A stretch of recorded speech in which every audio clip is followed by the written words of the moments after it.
5వ కీర్తన 6వ వచనం తీద్దాం. నీ ప్రజలు నీ యందు సంతోషించినట్లు నీవు మరలా మమ్మను బ్రతికింపవా. హల్లెలూయా, హల్లెలూయా. ఇక్కడ ఏమని రాసి ఉన్నదండి? నీ ప్రజలు నీ యందు సంతోషించినట్లు నీవు మరలా మమ్మును. కీర్తన మనం ముందుగా చూస్తే 85వ కీర్తనకి మొదట్లో ఏం రాసింది?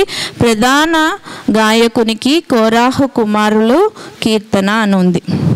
ఈ కోరాహు కుమారులు ఈ కీర్తనను రాసిన సమయంలో, ఈ కీర్తన రాసింది కోరాహు కుమారులు. కోరాహు గురించి మనం అనేక సార్లు మనం సంఘంలో విని ఉన్నాం. మోషే యొక్క నాయకత్వంలో ఆయన ఒక మెయిన్ లీడర్గా ఉన్నాడు. అంటే ఒక పెద్ద అనుకోండి.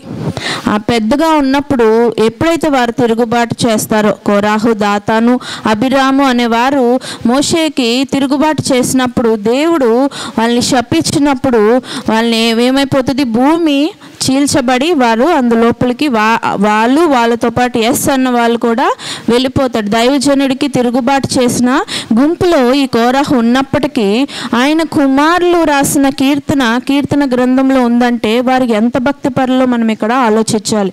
వాళ్ళు లేవి వంశానికి చెందిన వాళ్ళు ఏ ఫ్యామిలీకి చెందిన వాళ్ళంట? మనం 2వ దినవృత్తాంతంలో 20:19 చూసినట్లయితే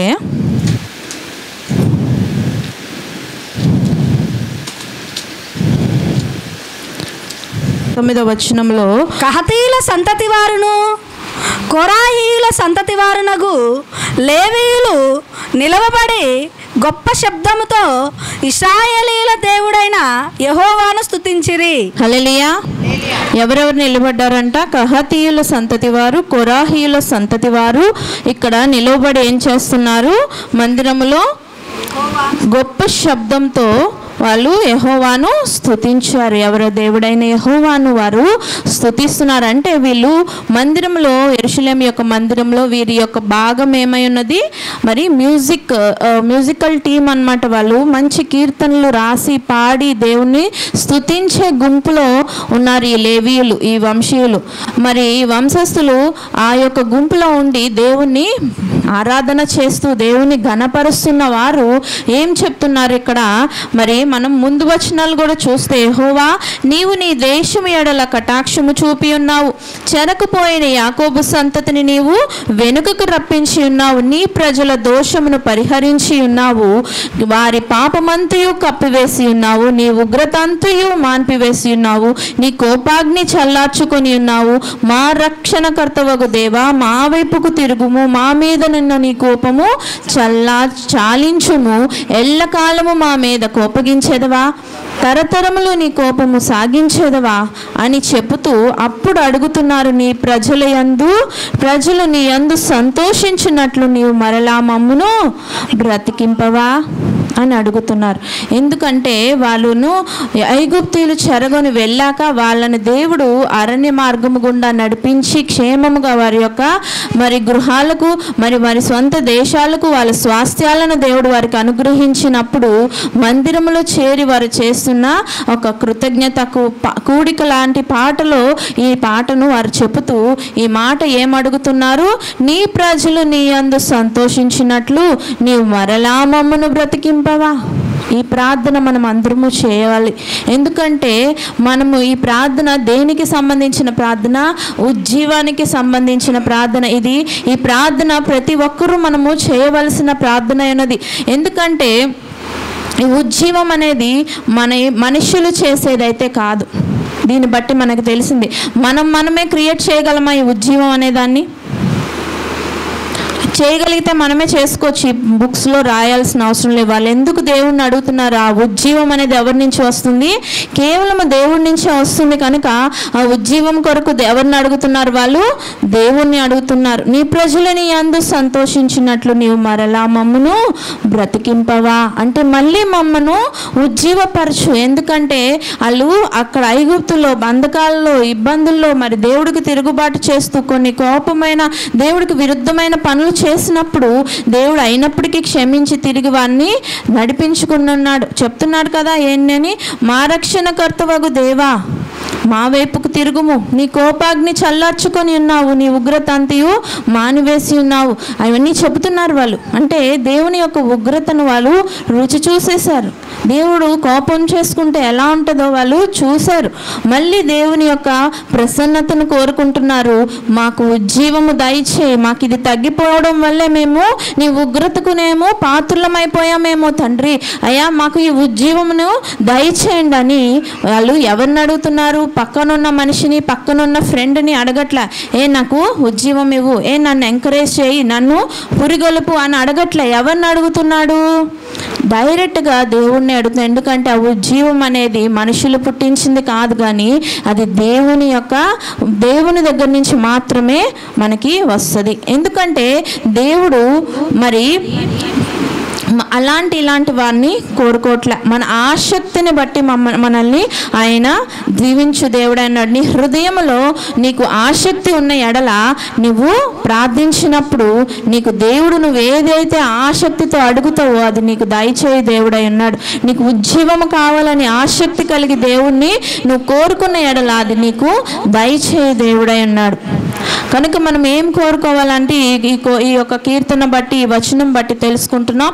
నీ ప్రజలు నీ యందు సంతోషించినట్లు నీవు మరలా మమ్మును బ్రతికింపవా అని అనే ప్రార్థన మనము ఈ రోజు నుంచి మన ప్రార్థనలో యాడ్ చేసుకోవాలి. ఈ ప్రార్థన మనం చేయకపోతే ఎన్ని నష్టాలు, ఎన్ని కష్టాలు. ఈరోజు మనం ఏదైనా దేవుని సన్నిధిలో వీక్గా ఉన్నామా, మనం ఏమైనా చేయలేకపోతున్నామా, సాధించలేకపోతున్నామా, నిరాశలో ఉన్నామా, నిస్పృహలో ఉన్నామా, ఇదంతా దేని బట్టి కలిగిందంటే మనలో ఉజ్జీవము తగ్గిపోయింది.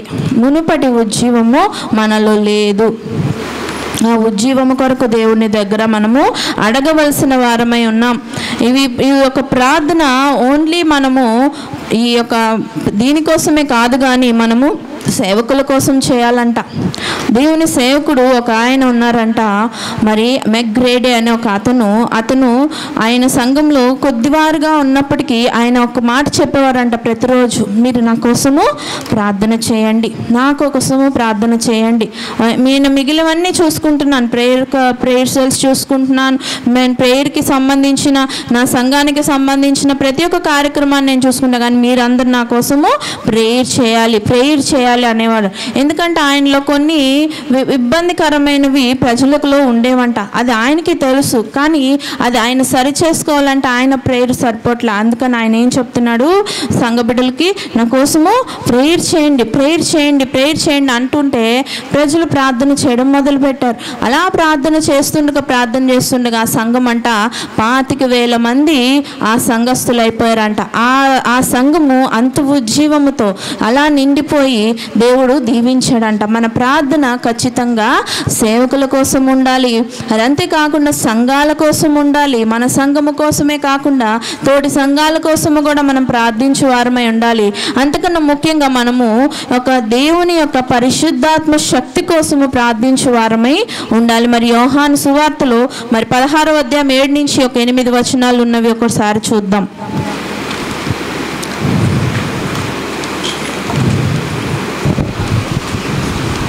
అయితే నేను మీతో సత్యము చెప్పుచున్నాను, నేను వెళ్ళిపోవుట వలన మీకు ప్రయోజనకరము. నేను వెళ్ళని ఎడల ఆదరణకర్త మీ యొద్దకు రాడు. నేను వెళ్ళిన ఎడల ఆయనను మీ యొద్దకు పంపుదును. ఆయన వచ్చి పాపమును గూర్చియు, నీతిని గూర్చియు, తీర్పును గూర్చియు లోకమును ఒప్పుకొనజేయును. హల్లెలూయా, హల్లెలూయా. ఏంటంట? అయితే నేను మీతో సత్యము చెప్పుచున్నాను, నేను వెళ్ళిపోవటం వలన మీకు ప్రయోజనకరము. నేను వెళ్ళిన ఎడల ఆదరణకర్త, నేను వెళ్ళని ఎడల ఆదరణకర్త మీ యొద్దకు రాడు. నేను వెళ్ళిన ఎడల ఆయన మీ యొద్దకు పంపుదును అని దేవుడు ఇక్కడ మనకి యేసయ్య ఆయన పునరుద్ధాన సమయంలో మరి ప్రజలకు చెప్పిన మాట ఇది. ఎందుకని మనం ఆ హోలీ స్పిరిట్ కోసం ప్రేయర్ చేయాలి? ఆదరణకర్త గురించి మనము సంఘాల మీద, మన మీద దేవుని ఆత్మ ఉండాలని ఎందుకు మనం ప్రార్థన చేయాలంటే, ఆత్మ వచ్చి మనకేం చేస్తాడంటే ఆయన వచ్చి పాపమును గూర్చియు నీతిని గూర్చియు తీర్పును గూర్చియు లోకమును ఒప్పింపచేయును. మనము దానికోసం మనము ఫైట్ చేయవసరం లేదు. వీళ్ళకి దేవుని వాక్యం చెబుతుంటే వీళ్ళు ఒప్పుకోవట్లేదని కొంతమంది నాకు కంప్లైంట్ చేస్తారు. ఎలా చెప్పాలి వాక్యం, మేము మాట్లాడుతుంటే వాళ్ళు ఒప్పుకోలేకపోతున్నారు. నువ్వు ఏం చేయాలి? ప్రార్థన చేయాలి. ఏమని?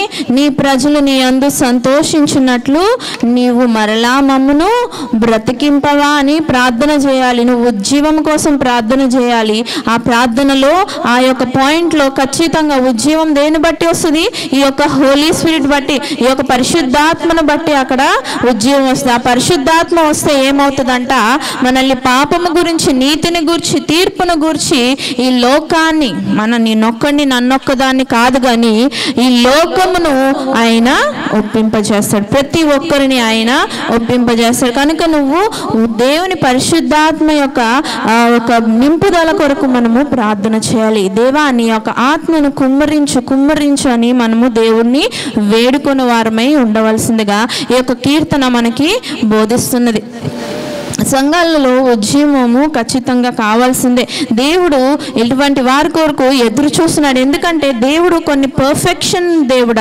ఆయన పర్ఫెక్ట్గా ఉంటేనే రేపు మనం పరలోక రాజ్యానికి వెళ్తాం. ఆయన పర్ఫెక్షన్ అంటే ఎలా చెప్తాడు? ధైర్యవంతులే కావాలి. ధైర్యవంతులు కావాలంటే ఏంటి? పిరికివారు వద్దనే కదా, అంతేనా అండి? మరి వాక్యం కూడా చెబుతుంది కదా, ఆదికాండము మరి 21:8 ఏం రాస్తుంది? పిరికివారును, అవిశ్వాసులను, అసహ్యులను, నరహంతకులు, వ్యభిచారులు, మాంత్రికులు, విగ్రహారాధికులు, అబద్ధికులు అగ్నిగంధకంలో మండుగుండంలో పాలు పొందురు. ఇది 2వ మరణం. అంటే వీటన్నిటిని దేవుడు వద్దు అన్నాడు. అంటే పర్ఫెక్షన్ ఆయన కోరుకుంటున్నాడు. పిరికివారు వారికి వద్దు, ధైర్యవంతులే నాకు కావాలి. ఇవన్నీ నువ్వు పర్ఫెక్ట్గా ఉండాలంటే నీకు నార్మల్గా నీ వల్ల అవ్వదు. నువ్వేం చేయాలి? ఉజ్జీవం కొరకు దేవుణ్ణి అడగాలి. ఈ కోరాహు కుమారులకి ఆ టెక్నిక్ తెలుసు కాబట్టి దేవుణ్ణి వాళ్ళు ఏం చేస్తున్నారు? తండ్రి నీ కోపాన్ని చల్లార్చుకో, మా వైపు నువ్వు నీ యొక్క ముఖమును త్రిప్పు, మమ్మని చూడు, మాకు ఇంకా నువ్వేం చేయాలి? నీ ప్రజలు నీ అందు సంతోషించినట్లు నీవు మరలా మమ్మను బ్రతికించు, మళ్ళీ మమ్మను బ్రతికించు అని మనము ప్రార్థన చేయాలి. ఆ భారము, ఆ యొక్క ఆసక్తి చూసారా కోరాహు కుమారుల్లో? వారి తండ్రి పడిపోయాడు కదా, మా తండ్రిని ఇలా చేశాడు, ఈ దేవుడేం దేవుడు అని వాళ్ళు తిరగబడలేదు. కానీ దేవుని యొక్క అత్యున్నత శక్తి వారికి తెలుసు. దేవుడు ఆశ్చర్యకరుడని ఆయనకు తెలుసు. మనం ఎందుకండి ఉద్యమంతో నింపబడాలి? దేవుడు చేసిన అద్భుత కార్యాలు, ఆశ్చర్య కార్యాలు, వాటన్నిటిని మనము జ్ఞాపకము చేసుకుంటే ఆటోమేటిక్గా నీలో నాలో ఉజ్జీవం అనేది రగిలించబడుతుంది. చూడు, సృష్టిని చూడు. ఈ సృష్టిని అంతటిని ఎలా సృష్టించాడు దేవుడు? ఇప్పటికే మానవులకి కూడా అంతుపట్టని కొన్ని విషయాలు ఈ సృష్టిలో ఉన్నాయి. వీటన్నిటిని దేవుడు నోటి మాటతో సృష్టించాడు కదా. ఎంత గొప్ప దేవుడు మన దేవుడై ఉన్నాడు. నిన్ను నన్ను ఎంత ఉన్నతంగా నిర్మించుకున్నాడు. దేవుని దైవజనుడైన కీర్తనకారుడు దావీదు ఎలా చెబుతున్నాడు? నీ యొక్క నిర్మాణము చూస్తే నాకు భయమును ఆశ్చర్యమును కలుగుచున్నది. భయము, ఆశ్చర్యము, వాట్ ఈస్ దిస్? ఏంటిది? ఎంత గొప్ప దేవా నువ్వు. నీ కన్నే తీసుకో, దాని యొక్క వివరాన్ని తెలుసుకో. నువ్వు నీ బిడ్డలు చదువుతున్నావు, నీకు చదువు వస్తే నువ్వు తెలుసుకో. నీకు చదువు రాపు నీ బిడ్డలను అడుగు. ఈరోజు నీ బిడ్డలు అన్నీ తెలుసుకుంటున్నారు. స్కూల్కి ఎందుకు పంపుతున్నావు? వాళ్ళకి అన్ని నిర్మాణాలు ఎలా జరిగినావో తెలుస్తున్నాయి. అవన్నీ ఎలా చేశాడు? అటన్నిటిని అంత రూపాంతరము దేవుడు ఎలా చేస్తున్నాడు? అంత గొప్ప దేవుడిని మనం ఆరాధిస్తున్నాం. మరి నీలో నాలో ఏంటి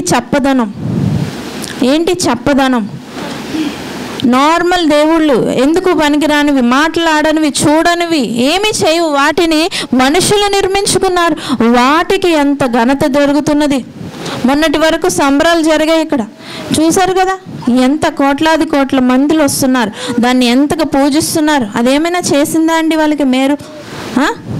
మరి నా దేవుడు ఎంత గొప్ప దేవుడై ఉన్నాడు, ఎంత నిజమైన దేవుడై ఉన్నాడు, ఆయన ఎంత రోషము కలిగిన దేవుడై ఉన్నాడు.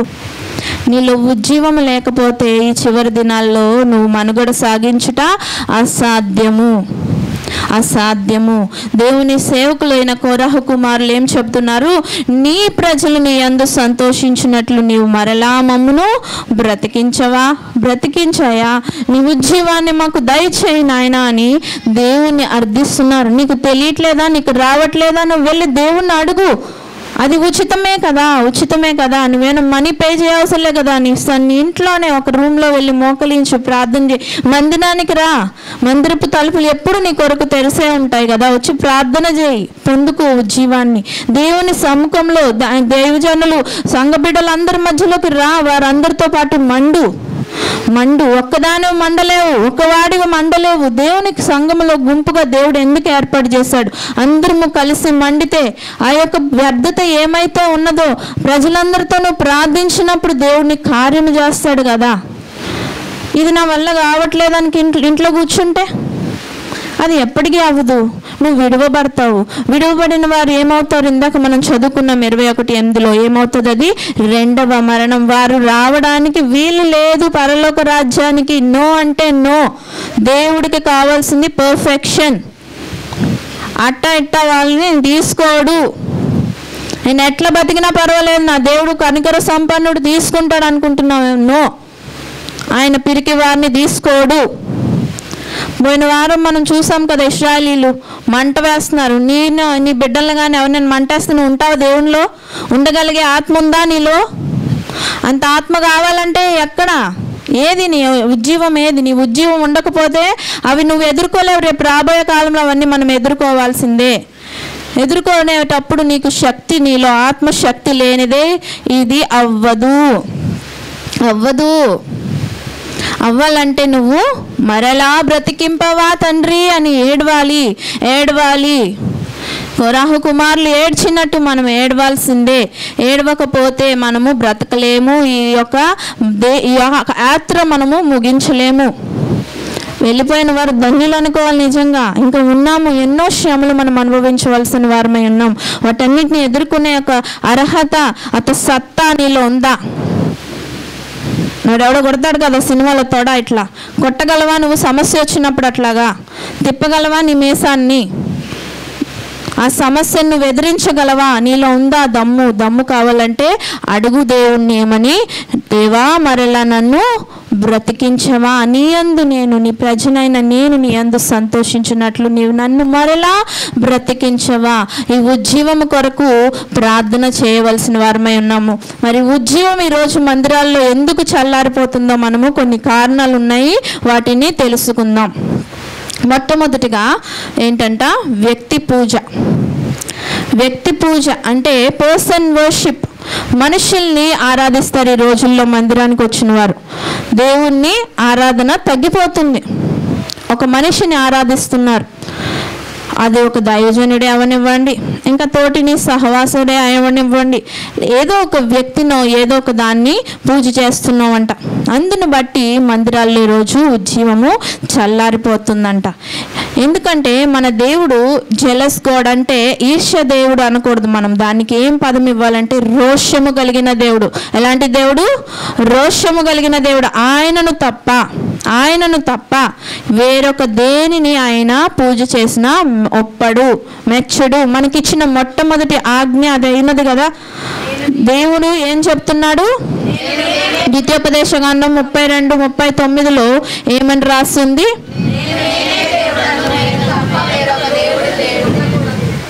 చదవండి. ఇదిగో నేనే దేవుడను, నేను తప్ప వేరొక దేవుడు లేడు. మృతునొందించువాడను, బ్రతికించువాడను నేనే, గాయపరచువాడను, స్వస్థపరచువాడను నేనే. నా చేతిలో నుండి విడిపించువాడెవడనూ లేడు. హల్లెలూయా, హల్లెలూయా. ఉన్నాడా? నిన్ను ఆయన చేతి నుంచి విడిపించువాడు, ఆయన చేతి నుంచి తప్పించువాడు ఉన్నాడా? ఆయన సంపూర్ణమైన కంట్రోల్లో ఉన్నాడండి. ఆయనదండి ఒక దేశము, రాష్ట్రము, ప్రపంచము, యూనివర్స్, ఎవ్రీథింగ్ అది దేవుని మాట ద్వారా మాట చొప్పున నిర్మించుకున్నాడు. మన సంతోషాల కొరకు ఆయన సమస్తాన్ని నిర్మించాడు. ఆయన అందులో ఆనందించి హ్యాపీగా ఎంజాయ్ చేసి నా కోసం నన్ను ఆరాధిస్తూ బ్రతకండి రా బాబు అంటే ప్రజలు ఏం చేస్తున్నారు? ఒక విగ్రహాన్ని చేసుకుంటున్నారు, లేకపోతే ఒక మనిషిని పూజ చేస్తున్నారు, లేకపోతే ఒక వస్తువుని ఆరాధిస్తున్నారు. ఒక ధనమే అవనివ్వండి, ఒక ఏదో ఒక థింగ్, నీకు ఆశ, దాన్ని పూజ చేసేస్తున్నావు నీ హృదయంలో నీకు తెలియకుండా. నీ దేవుణ్ణి నువ్వు పూజ చేయట్ల. వ్యక్తి పూజ చేస్తే అక్కడ ఆత్మ చల్లారిపోతుంది. నువ్వు వచ్చి ఎవరిని ఆరాధించాలి? నీ చూపు ఎవరి మీద ఉండాలి? దేవుని మీద, దేవుని మాట మీద మాత్రమే ఉండవలసిందిగా ఇక్కడ దేవుని వాక్యం సెలవిస్తున్నది. మరి అపోస్తుల కార్యములు 3:12 మనకు చూసినట్లయితే, పేతురు దీనిని చూచి ప్రజలతో ఇట్లా నేను, ఇశ్రాయేలీయులారా, మీరు వీని విషయమై ఎందుకు ఆశ్చర్యపడుచున్నారు? మా సొంత శక్తి చేతనైనను భక్తి చేతనైనను నడవను. వీనికి బలమిచ్చినట్టుగా మీరెందుకు మా తట్టు తేరి చూచుచున్నారు? హల్లెలూయా, హల్లెలూయా. ఏం చెప్తున్నారండి? అర్థమైందా? చదివింది మీకు? పేతురు దీనిని చూచి ప్రజలతో ఇట్లా అనేను, ఇశ్రాయేలీయులారా, మీరు వీని విషయమందు ఎందుకు ఆశ్చర్యపడుచున్నారు? మా సొంత శక్తి చేతనైనను భక్తి చేతనైనను నడువను వీనికి బలమిచ్చినట్టుగా మీరెందుకు మా తట్టు తేరి చూచుచున్నారు అని అడుగుతున్నారు. అంతేనా? దాని ముందు మీకు తెలిసినట్లయితే ఎన్నిసార్లు మీరు ఒక సిచ్యువేషన్ని ఎన్నోసార్లు సేవకులు మనకు చెప్పున్నారు. ఏమంటే, మరి పేతురు యోహాను ఒక దేవాలయానికి వెళ్తున్నప్పుడు పుట్టినది మొదలుకొని కుంటివాడైన ఒక మనుష్యుడిని అక్కడ మోసుకొని పోతూ ఉంటారు. అప్పుడు ఆ యొక్క బిడ్డని వాళ్ళు దైవజనులు ముట్టి స్వస్థపరిచినప్పుడు ప్రజలందరూ ఏం చేస్తారు?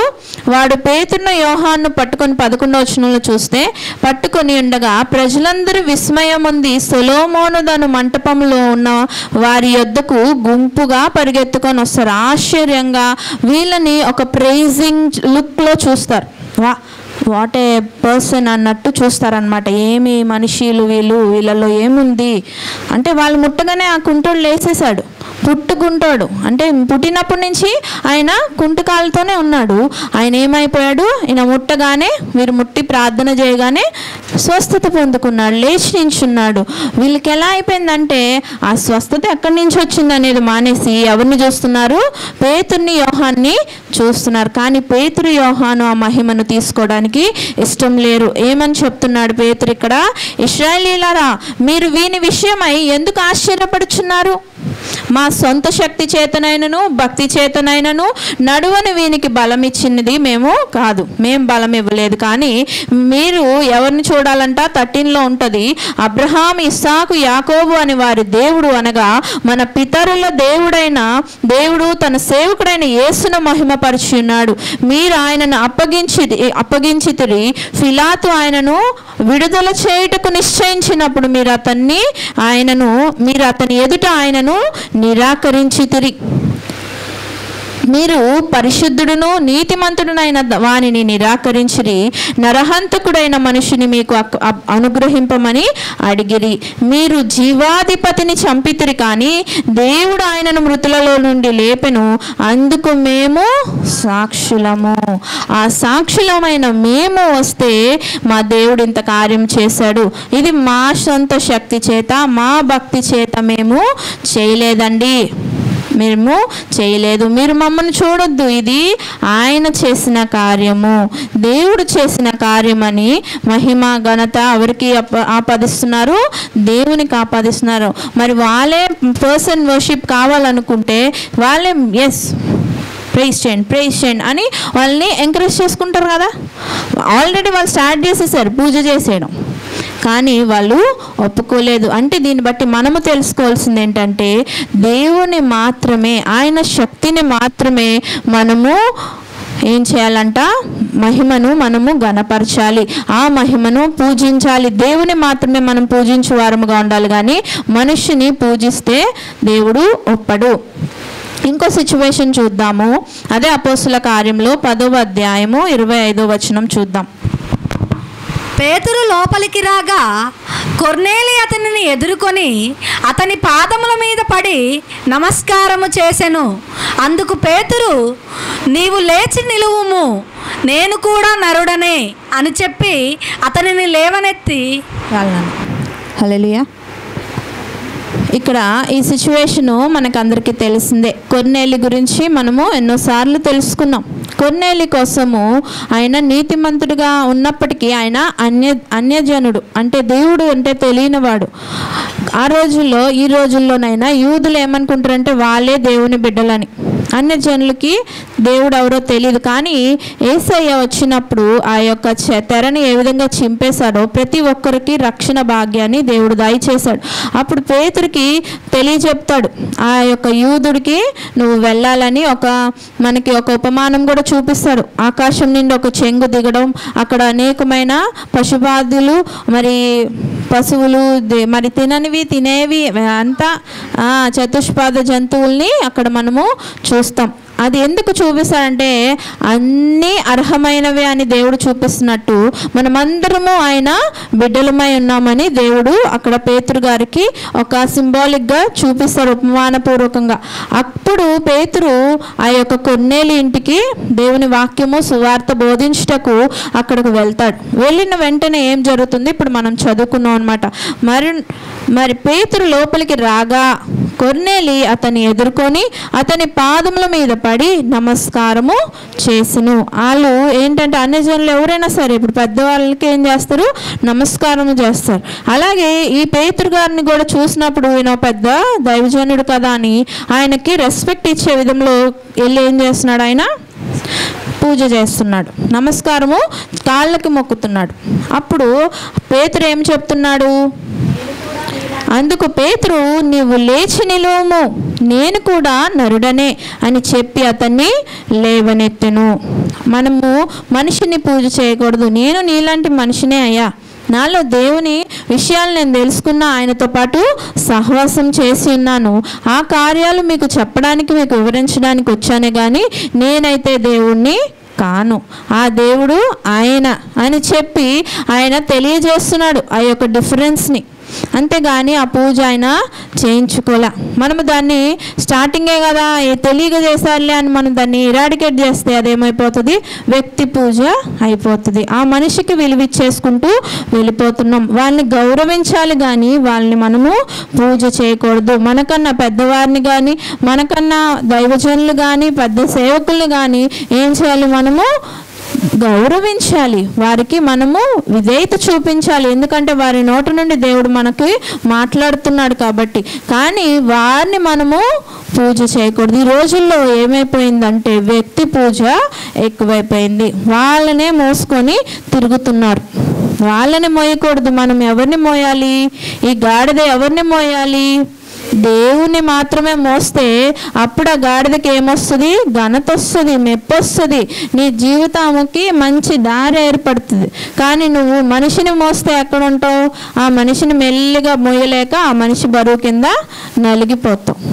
అంతే కనుక మరి ఇంకొక సిచ్యువేషన్ కూడా చూద్దాము.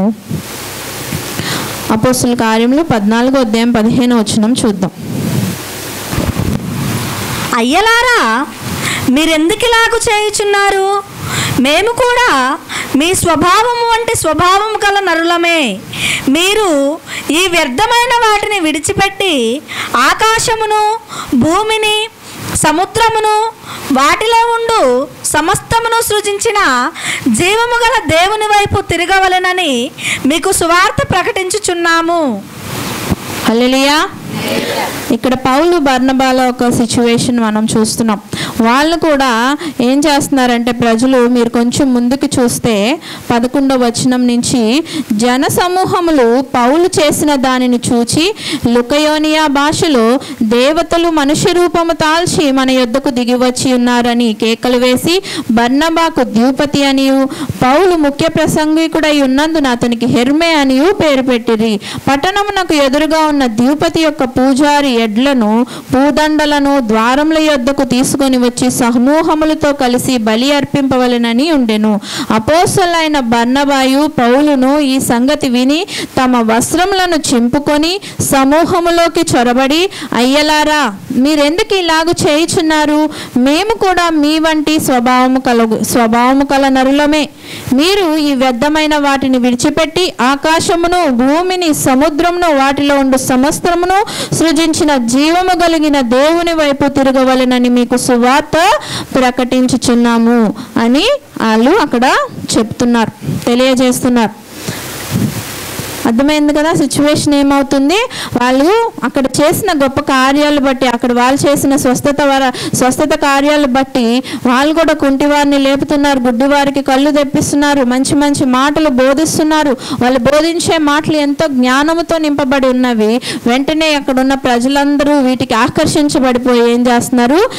ఆ బర్నబాకు ఒక పేరు పెట్టేస్తున్నారు, ఈయనకు ఒక పేరు పెట్టి, మీరు మా దేవుళ్ళు, మీకు పూజ చేస్తాం, మేము పూజ చేసే వాటివన్నీ వ్యర్థము, వాటివి మీకు ఆపాదిస్తామని వచ్చేస్తున్నారు. ఆ దండలన్నీ తెచ్చి ఇప్పుడు వీళ్ళకి ఆటికి ఇంకేం ఉందండి వ్యత్యాసం? వాటిని పూజ చేశారు, ఇప్పుడు మనుషులు పూజ చేస్తున్నారు. మనుషులు దేవుని మాటలు బోధించినప్పటికీ వాళ్ళు దేవుళ్ళు అయిపోరు కదండి. అప్పుడు వెంటనే వాళ్ళు ఏం చేస్తున్నారు? పౌలు, బర్నబా, మేము దేవుళ్ళం అంటున్నారు, మేము ఇప్పుడు గుడి కట్టించేసుకుంటాం అంటున్నారా? ఆయన ఏం చేస్తున్నారంట? బట్టలు చింపే మెంటలు వచ్చేసింది వాళ్ళకి. ఏంటి ప్రజలు, మేమేం బోధించాం, వీళ్ళకి ఏం అర్థమైందని బట్టలు చింపుకొని ఎందుకు వ్యర్థమైన పనులు చేస్తున్నారు? మేము కూడా మీ వంటి స్వభావము కలిగిన నరులమే. ఒక చోట చెబుతాడు పౌలు గారు, నేను పూర్వము హింసకుడును, దూషకుడును, హానికరుడను, నేను నీ వంటి వాడినే కదా, నేను మార్చాను, మీరు కూడా మారుతారని నేను తెలుసుకున్న విషయాన్ని వచ్చి నీకు బోధిస్తున్నాను. నేను నీలా జీవించినప్పుడు చెడ్డగా ఉన్నాను, నా పరిస్థితి బాగాలేదు, ఈరోజు నాకు బాగుంది, ఎందుకంటే నేను దేవుణ్ణి నమ్ముకున్నాను, నేను మంచి పొందుకుంటున్నాను, రేపు నేను వెళ్ళిపోతాను పరలోకానికి, నువ్వు కూడా అక్కడ రావాలని నీకు ఈ మాటలు బోధిస్తున్నాను రా బాబు. నువ్వు నాకు పూజలు చేయకని వాళ్ళకి వచ్చిన కోపానికి బట్టలు చింపేసుకొని ఇలా చేయకండి బాబు, అయ్యలారా, ఇది మీరు చేయవద్దు అని వాళ్ళకి చెబుతూ ఉంటారు. చెప్పినప్పుడు ప్రజలకు ఏం చెప్తున్నారు వాళ్ళు?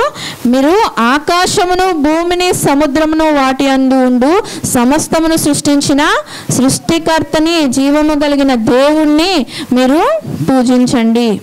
అది ప్రకటించడానికి మేము వచ్చాము, మమ్మల్ని పూజించమని చెప్పడానికి మేము రాలేదు అని వాళ్ళు అక్కడ స్పష్టం చేస్తున్నారు. వీటన్నిటి బట్టి మనం చూస్తే వ్యక్తి పూజ అనేది చాలా తప్పు. ఇది చేయడం వల్ల సంఘంలో ఏం తగ్గిపోతుంది? ఉజ్జీవము తగ్గిపోతుంది.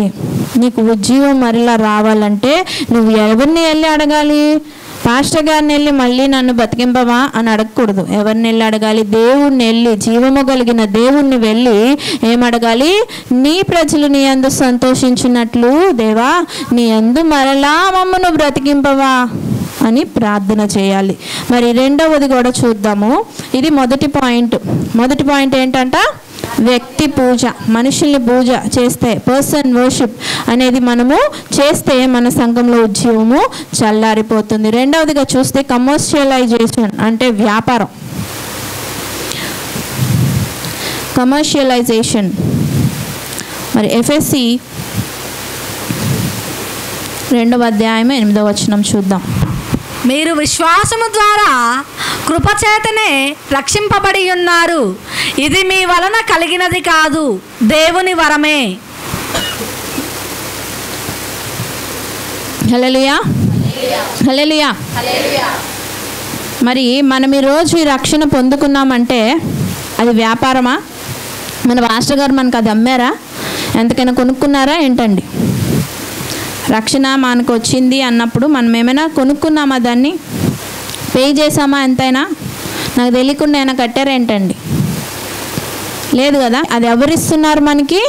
ఇక్కడ మనం వచనంలో చూస్తే మీరు విశ్వాసము ద్వారా కృపచేతనే రక్షింపబడి ఉన్నారు, ఇది మీ వలన కలిగినది కాదు, ఇది దేవుని వరమే. ఎవరి వరం అది? రక్షణ అనేది దేవుని వరము, పరిశుద్ధాత్మ అనేది దేవుని వరము. ఆయన వలన వచ్చే వరమే కానీ ఇది వ్యాపారము కాదు. ఈ రోజుల్లో చర్చెస్ ఎలా అయిపోయాయంటే ఒక వ్యాపార స్థలాలు అయిపోయాయి. అక్కడ ఒక కౌంటర్స్ ఓపెన్ చేసేస్తున్నారు. పెన్ అంటారు, పేపర్ అంటారు, కర్చీఫ్ అంటారు, ప్రేయర్ ఆయిల్ అంటారు. ఏదో ఒక వ్యాపారములాగా దాన్ని సృష్టిస్తున్నారు. ఎక్కువగా మనం వింటే కల్వరీ టెంపుల్ అని మనము కొన్ని వింటాం. అక్కడ మొత్తము కమర్షియల్, మొత్తం ఇవే మనం చూస్తున్నాం కదండి. ఏమవుతుంది అక్కడ? సేల్, ఎవ్రీథింగ్ సేలే. మరి వాక్యం ఏది? ప్రార్థన ఏది? ఇవన్నీ దేవుడిచ్చిన ఫ్రీ గిఫ్ట్స్.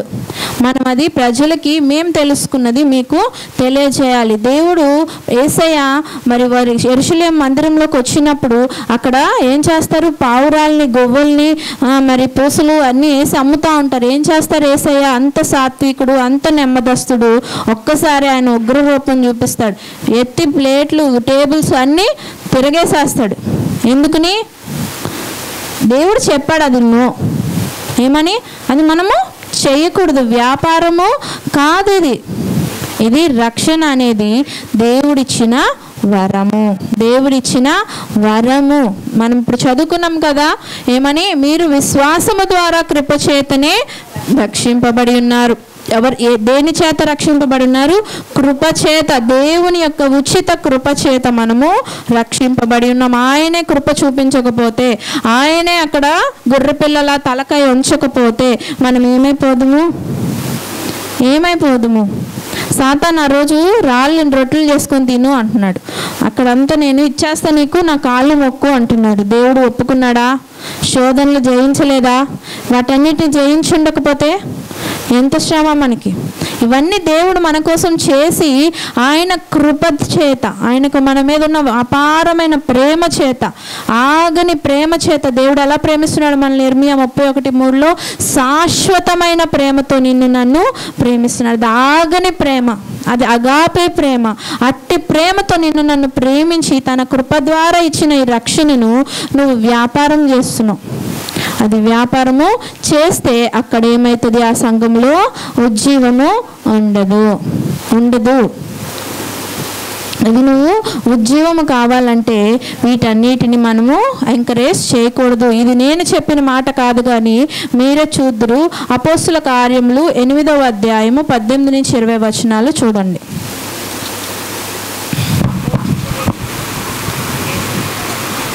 అపోస్తలులు చేతులుంచుట వలన పరిశుద్ధాత్మ అనుగ్రహింపబడేనని సీమోను చూచి వారి ఎదుట ద్రవ్యము పెట్టి, నేనెవని మీద చేతులుంచుదునో వాడు పరిశుద్ధాత్మను పొందునట్లు ఈ అధికారము నాకు ఇయ్యుడని అడిగెను.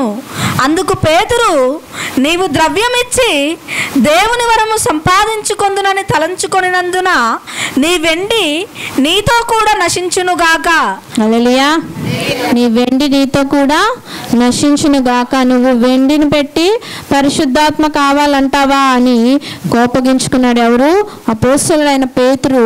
ఇక్కడ జరుగుతున్న సీన్ మీరు చూడాలంటే మీకు తెలీదో మనం చూద్దాం. మంత్రము 9వ వచనం నుండి చూస్తే అదే అధ్యాయంలో, సీమోనను ఒక మనుష్యుడు లోగడ ఆ పట్టణములో గారడి చేయుచు తానెవడో ఒక గొప్పవాడని చెప్పుకొనుచు సమరయ జనులను విభ్రాంతి పరచుచుండెను. కొద్దివాడు మొదలుకొని గొప్పవాని మట్టుకు అందరూ దేవుని మహాశక్తి అనబడిన వాడు ఇతడే అని చెప్పుకొనుచు అతని లక్ష్య పెట్టిరి. అతడు బహుకాలము గారడీలు చేయుచు వారిని విభ్రాంతి పరిచినందున వారతని లక్ష్య పెట్టిరి. అయితే ఫిలిప్పు దేవుని రాజ్యమును గూర్చియు యేసుక్రీస్తు నామమును గూర్చియు సువార్త ప్రకటించుచుండగా వారతని నమ్మి పురుషులను స్త్రీలను బాప్తిస్మము పొందిరి. అప్పుడు సీమోను కూడా నమ్మి బాప్తిస్మము పొంది ఫిలిప్పును ఎడబాయకుండి సూచక క్రియలను గొప్ప అద్భుతములను జరుగుట చూచి విభ్రాంతి నొందెను. సమరయ్య వారు దేవుని వాక్యము అంగీకరించిరని యెరూషలేములోని అపోస్తలులు విని పేతురును యోహానును వారి యొద్దకు పంపిరి. వీరు వచ్చి వారు పరిశుద్ధాత్మను పొందవలెనని వారి కొరకు ప్రార్థన చేసిరి. అంతకు ముందు వారిలో ఎవరి మీదను ఆయన దిగి ఉండలేదు. వారు ప్రభువైన యేసు నామమున బాప్తిస్మము మాత్రం పొందియుండిరి. అప్పుడు పేతురును యోహానును వారి మీద చేతులుంచగా వారు పరిశుద్ధాత్మను పొందిరి. హల్లెలూయా, హల్లెలూయా. ఇదేంటంటే మొదటి దేవుని పునరుద్ధానం జరిగిన మరుక్షణము మరి అపోస్తలులు ఇంకా 120 మంది మేడగది మీద వారు పొందుకున్న పెంతెకోస్తు దినాన వారు పొందుకున్నది ఏంటండి? పరిశుద్ధాత్మ శక్తిని వారు పొందుకున్న మరుక్షణము వారు ఏం చేస్తున్నారు? ఆ యొక్క ఆత్మను బూదిగంతముల అంతముల వరకు చాటిస్తున్నారు. వాళ్ళు పొందుకున్న ఈ ఆత్మను ఎవరి మీద చేతులుంచి ప్రార్థిస్తే వాళ్ళకి ఏమవుతుంది? పరిశుద్ధాత్మ వస్తుంది. అప్పుడు వారు దేవుని ఆత్మను హల్లెలూయా. అక్కడ ఏం జరుగుతుందంట? ముట్టిన వారందరికీ దేవుని యొక్క ఆత్మను దేవుడు ఇస్తున్నాడు. పరిశుద్ధాత్మ శక్తిని ప్రతి ఒక్కరూ పొందుకుంటున్నారు. ఈ సిచ్యువేషన్ని చూశాడు ఎవరు? ఈ సీమోనే అనే ఒక మనుషుడు. అతని గురించి మనం ఇప్పుడు దాకా చదివాం కదా. అతను ఏం చేస్తున్నాడు? గారడి విద్య చేస్తూ దేవుని యొక్క శక్తి అన్నట్టు దాన్ని చూపిస్తున్నారు. ఇక్కడ 10వ వచనంలో చూస్తే, కొద్దివాడు మొదలుకొని గొప్పవాని మట్టుకు అందరూ దేవుని శక్తి అనబడిన వాడు ఇతడే అని చెప్పుకొనుచు అతన్ని లక్ష్య పెడుతున్నారు.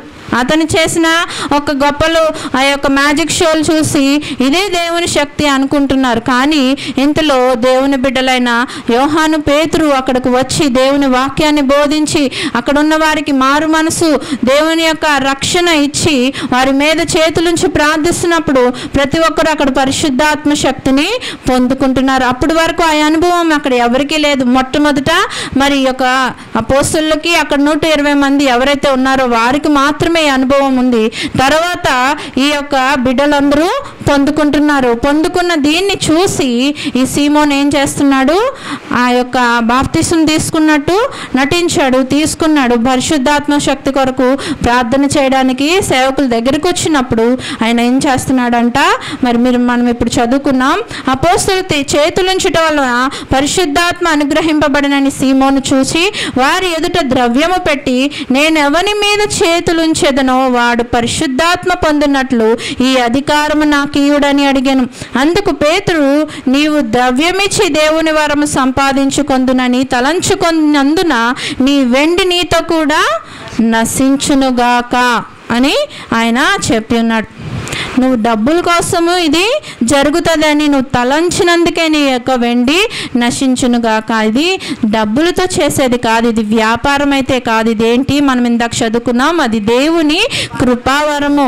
ఆయన కృప వలన మనకి దేవుడిచ్చిన వరం అది. ఆ పరిశుద్ధాత్మైన లేకపోతే రక్షణ అవనివ్వండి, మనము దేవుని నుండి పొందుకున్నది కానీ అది మనీ పే చేసి పొందుకునేదైతే కాదు. ఇది వ్యాపారము కాదు. వ్యాపారాలని మనం మొదలు పెడితే అక్కడ మనకి నష్టమే కష్టమే వస్తుంది. మరి 3వ అధ్యాయంలో అపోస్తలులోని 3 నుంచి 6 వచనాలు చూద్దాం. పేతురును యోహానును దేవాలయంలో ప్రవేశింపబోవునప్పుడు వాడు చూచి భిక్షమడగగా పేతురును యోహానును వానిని తేరి చూచి మా తట్టు చూడమనిది. వాడు వారి యొద్ద ఏమైనా దొరుకునని కనిపెట్టుచు వారి యందు లక్ష్యముంచెను. అంతటా పేతురు, వెండి బంగారములు నా యొద్ద లేవు గాని నాకు కలిగినదే నీకు ఇచ్చుచున్నాను. నజరేయుడైన యేసుక్రీస్తు నామమున నడువుమని చెప్పి వాని కుడి చెయ్యి పట్టుకొని లేవనెత్తెను.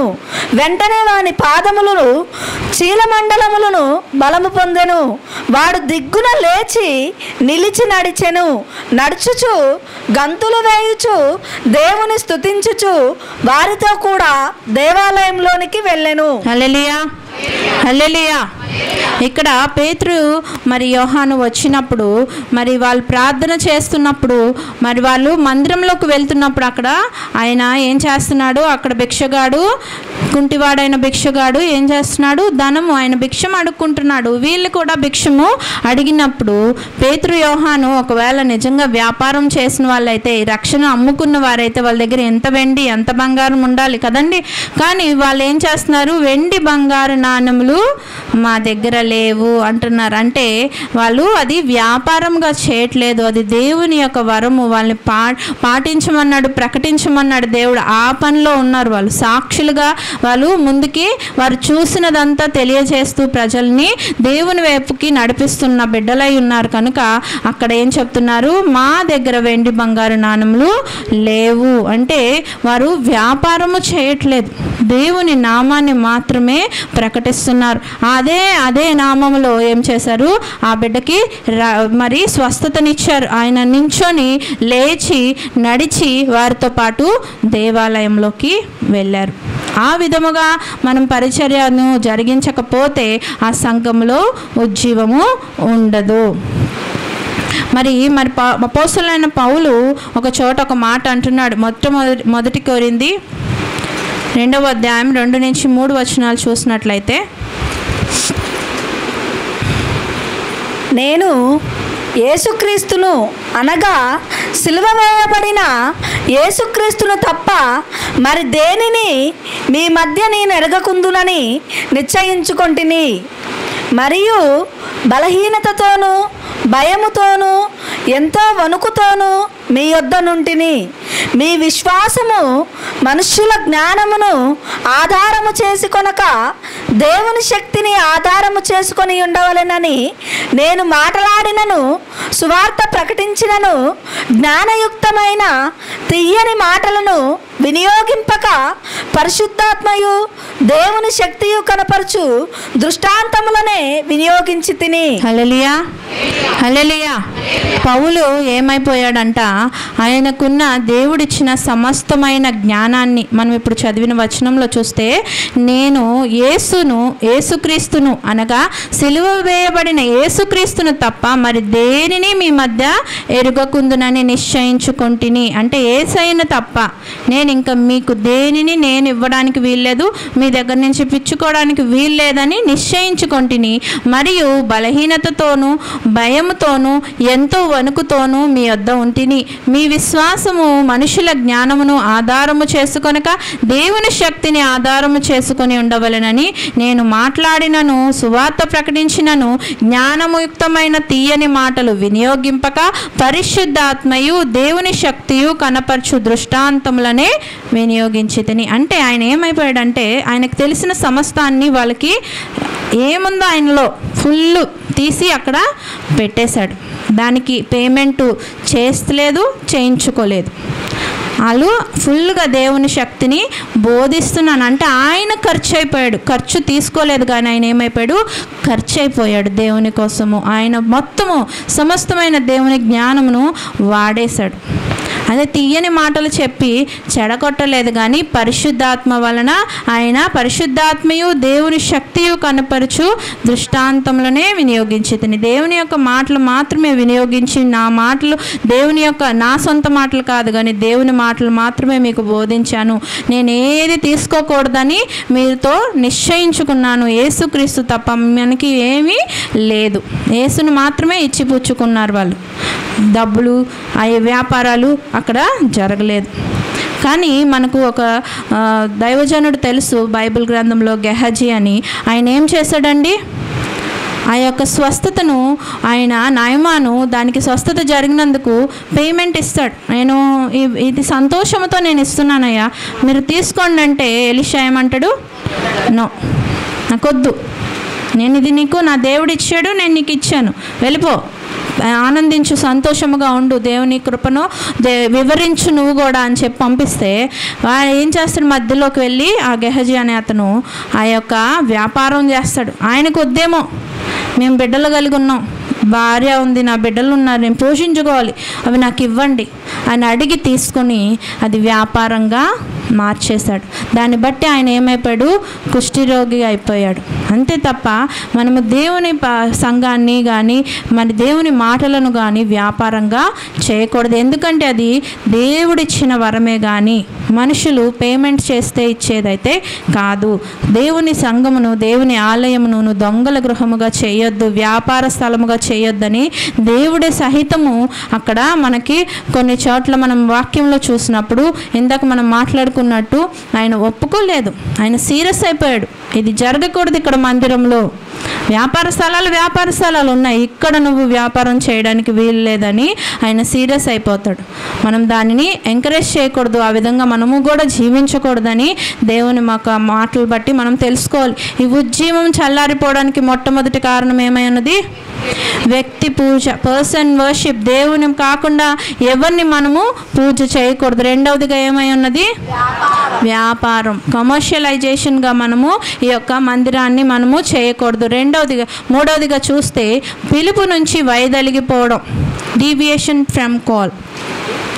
దేవుడిచ్చిన పిలుపు నుంచి మనము వైదొలిగిపోకూడదంట. అప్పుడు ఉజ్జీవము చల్లారిపోతుంది. అపోస్తుల కార్యములు 6వ అధ్యాయం 2-3 వచనాలు చూద్దాం.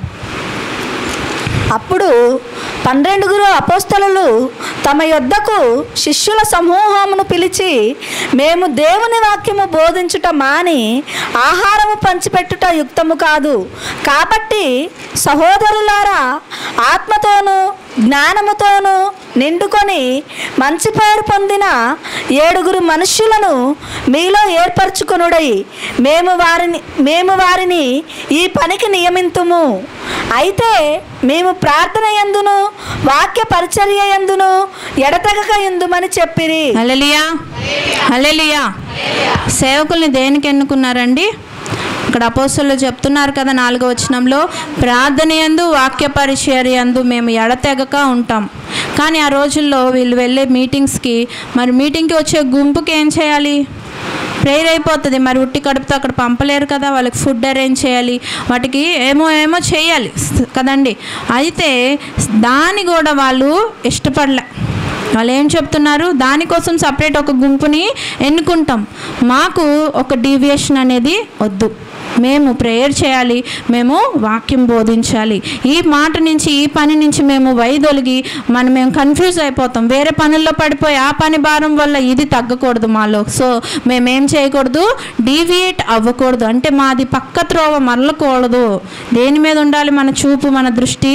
ప్రార్థన యందు వాక్య పరిచర్య యందు మరి మేము ఉండాలి. అంతే.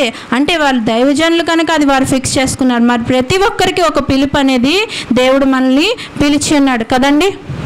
దేని కొరకు మనల్ని పిలుచుకుని ఉన్నాడు? శ్రమలలో నుంచి విడిపించబడుటకు, నడిపించబడుటకు, ఆశీర్వాదములకు వారసులగుటకు. అయితే దేవుడు పిలుపు మనం ఏమయ్యి ఆ రోజు ఒక నిబంధన చేసుకొని దేవునితో వచ్చి ఉంటాం.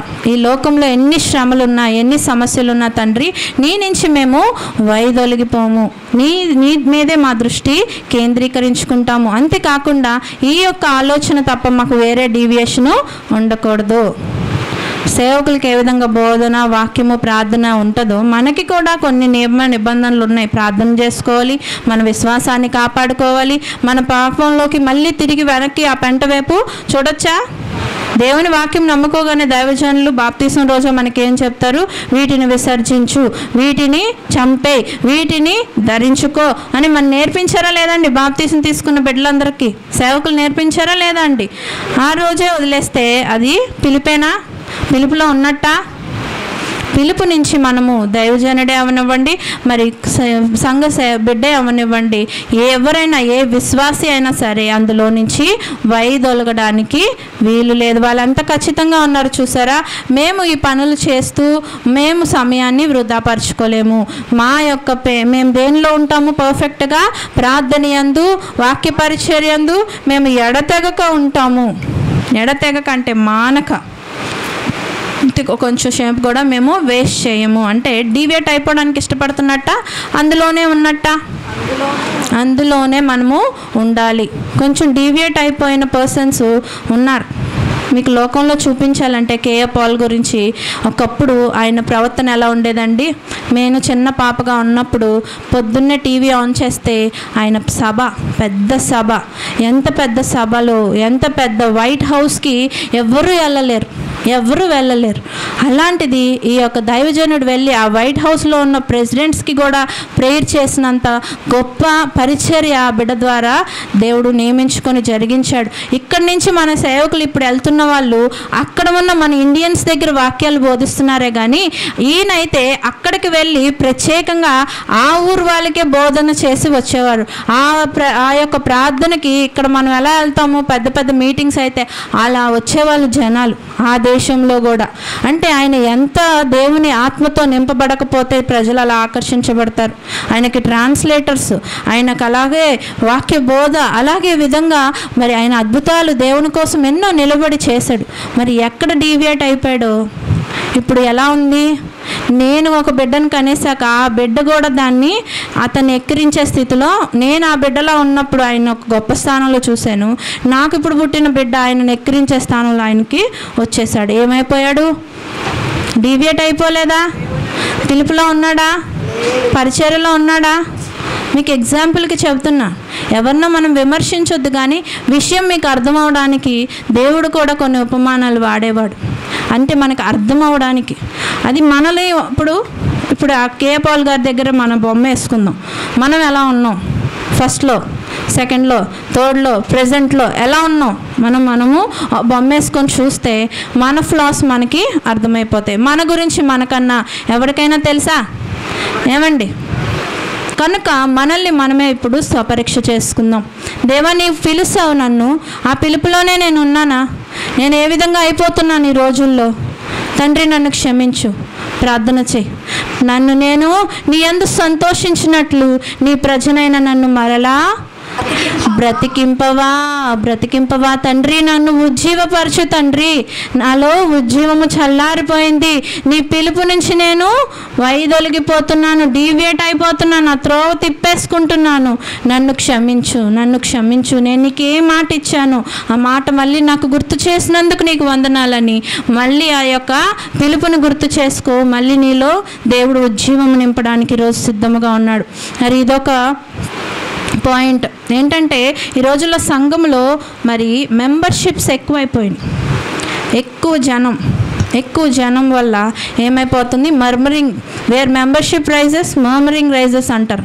ఎక్కువ జనం ఎక్కడుంటే అక్కడే గునుగులు సనుగులు ప్రారంభమైపోతాయి. అది ఏమైపోతుందంటే మామూలుగా అంటే లోకానుసారమైన మాటలు అంటారు, 100 క్రాఫ్ట్లు ఉన్నా పర్లేదు, 2 పిలకలు ఉంటే ఏమైపోతాయంట, ముడేసేసుకుంటాయంట. అంటే ఆడవాళ్ళు నేను కించపరచట్లే, అలాగా గుంపు అనేది చేరినప్పుడు అక్కడ ఏదో ఒక గొడవ, ఏదో ఒక సొనుగు, గాసిప్, సుత్తి, వీటికి ప్రాధాన్యత మనము ఇచ్చేస్తాం. అప్పుడు ఏమైపోతాం, మనం ఆల్రెడీ ఒక వాక్యం తెలుసుకున్నాం, భక్తిహీనుల గుంపులోకి వెళ్ళిపోతాం. ఎందుకంటే అక్కడ భక్తిహీనులు ఎలా వెళ్ళిపోతున్నారు, వ్యర్థమైన మాటలు బట్టి, పిచ్చి సంభాషణలు బట్టే కదా. మరి అట్టివి మనము వాటికి త్రోవ ఇవ్వకూడదు. కాబట్టి చిన్న గుంపు, దేవుడు మనల్ని చాలా బ్లెస్ చేశాడు.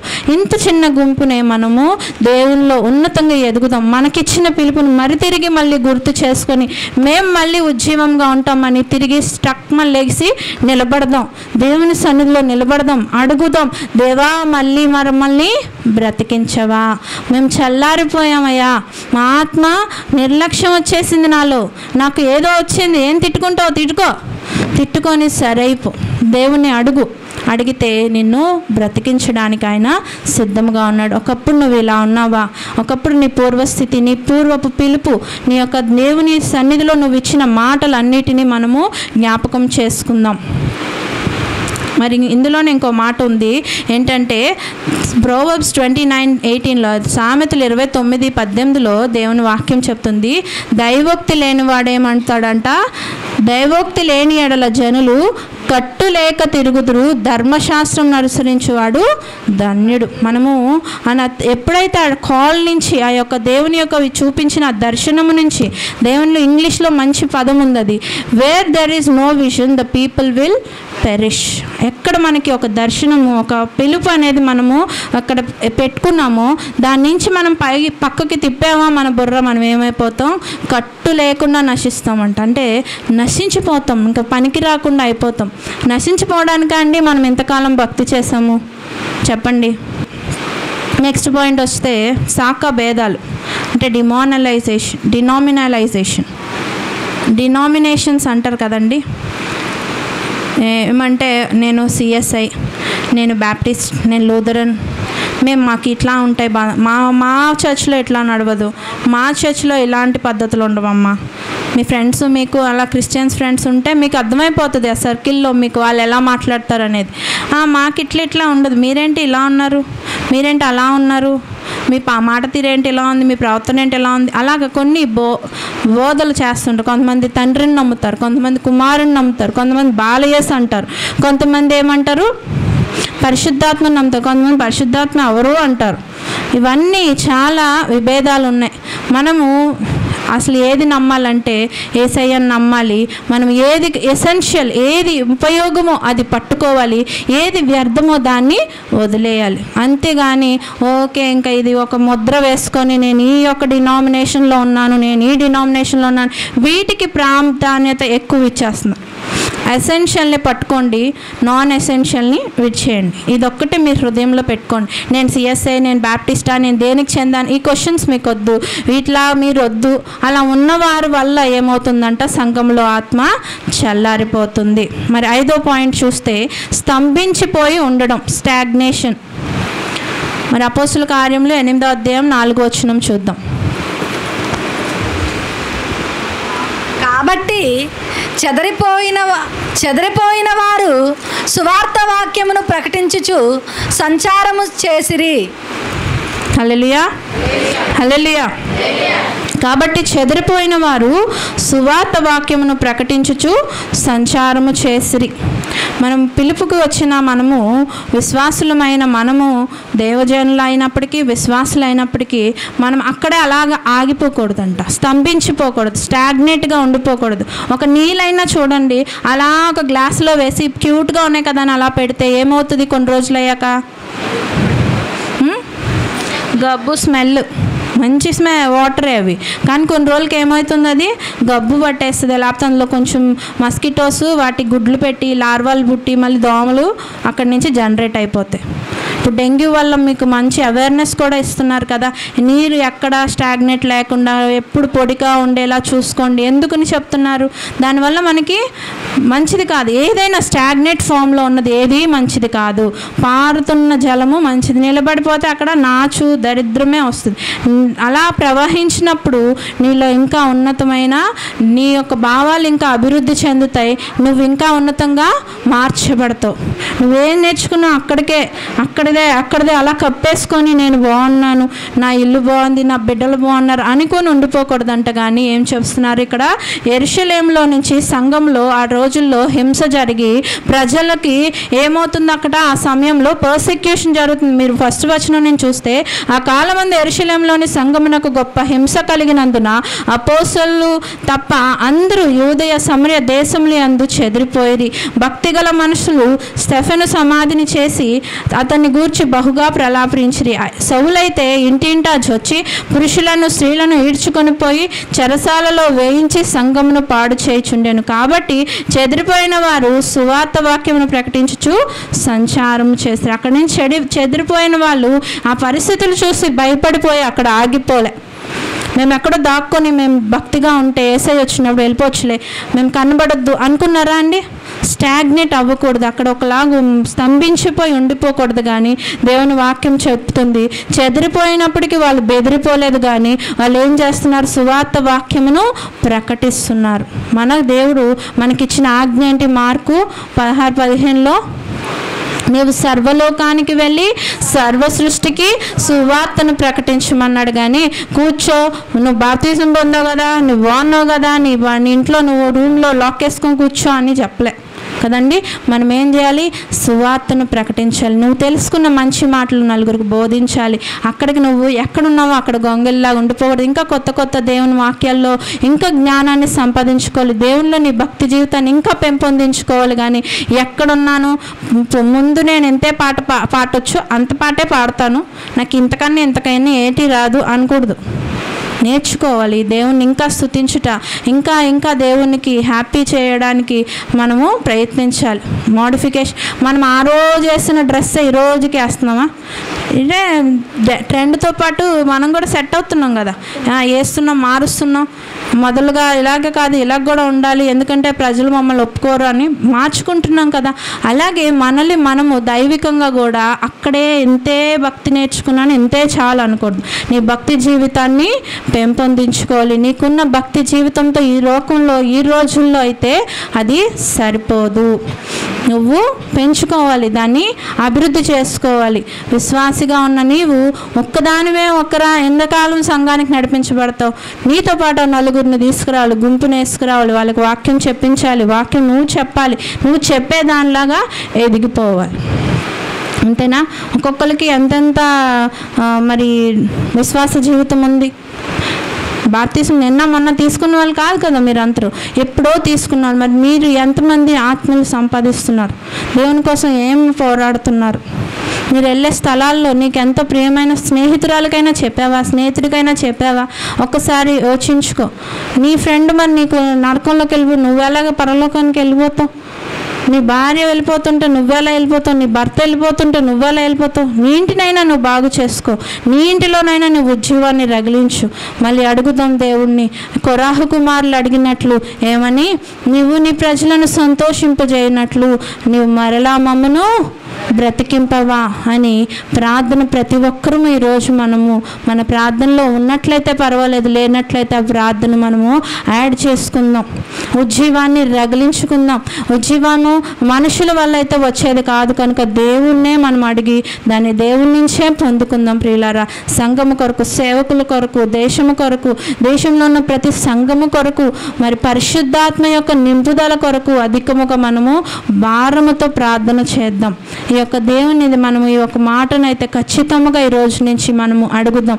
ఈ సంఘంలో దేని వల్ల మనము చల్లారిపోతున్నామండి? ఏం తెలుసుకున్నాం ఈరోజు?